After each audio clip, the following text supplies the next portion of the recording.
Hey guys, Dave Pisarra here with mensfamilylaw.com. I want to talk to you about what makes up a complex divorce and what to look for and how that's going to affect you. Complex divorces usually are comprised of marriages that are over 10 years. They have a lot of property, maybe they have 2 or 3 children, maybe one of those kids has special needs. Those are all factors that go into what makes a complex divorce. If there's a lot of property, a lot of money at stake, or long-term marriage, these are things that we're going to be looking at because they're all going to have big effects when it comes to figuring out how to divide the property, how to handle alimony, and how to deal with the children.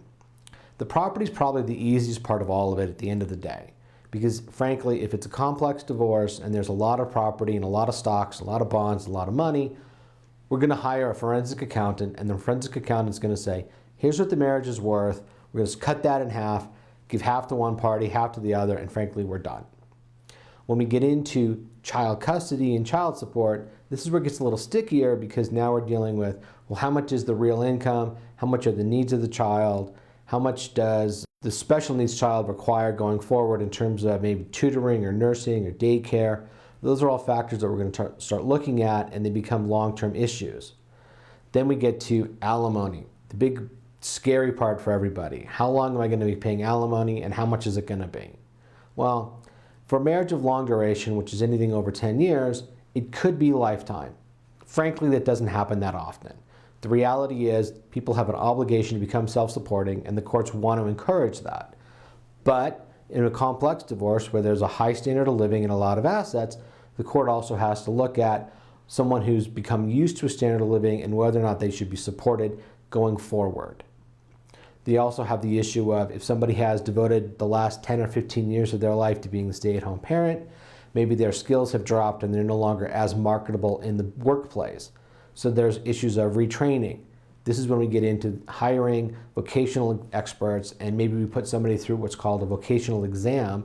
And in the vocational exam, the evaluator takes a look at what's the education level, what's the work skill, what's their previous trade, what could they go into now, and how much money could they earn if they had a job in that career today. So these are all issues that we start looking at in the complex divorces. Sometimes when we've got a complex divorce, it's really not about the money, it's really about child custody. That's when we start looking at the parental alienation issues. Is one parent trying to break up the relationship between parent and child and interfere? And then we start looking at child custody evaluations. We've got psychotherapists getting involved. There are psychologists who are doing testing to figure out who's got the personality defect, who's got the availability to be a better parent, and that can get very expensive very quickly. And those are issues that we've worked with over the years that frankly you need to be aware of if you've got a child custody situation in your divorce. So I hope that kind of helps give you an idea of what we're looking at between a basic divorce and a complex divorce. If you've got further questions, please feel free to check out the blogs, watch the other videos, and if you want, give me a call. I answer questions all the time about these sorts of issues.